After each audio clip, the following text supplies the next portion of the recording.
Môžu mať psychofarmaka negatívny efekt na schopnosť dieťaťa učiť sa, na jeho intelektuálny rozvoj?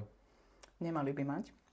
Práve tými psychofarmakami sa snažíme zabrániť tomu, aby to dieťa bolo ovplyvnené tou diagnózou, hej, lebo tie psychiatrické choroby veľmi často práve znižujú tú schopnosť toho nervového systému a tú kapacitu sa učiť, efektívne rozmýšľať a dávať také tie adaptibilné odpovede. To znamená, že my tými psychofarmakami sa snažíme dosiahnuť stav, aby toto tam nebolo. Čiže práve naopak.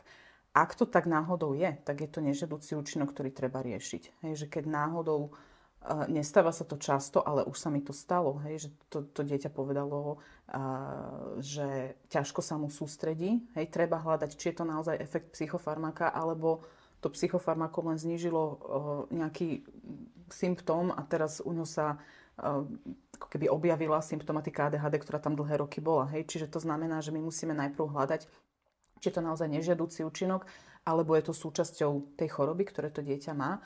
Ale primárne tie psychofarmaka by to robiť nemali. Dokonca sa zistilo štúdiami, že oni pôsobia preventívne na tie kognitívne funkcie, či už napríklad v detskej psychiatrii nie je tak časté, ale napríklad pri psychotických ochoreniach psychofarmaka pôsobia preventívne na úbytok kognitívnych schopností a keď je napríklad dlhodobý depresívny syndrom, tak tam takisto dochádza pri rokoch trvania depresie k úbytku až mozgovej kôry a tie psychofarmaka, tie antidepresíva pôsobia preventívne na to, že toto sa vlastne nedeje.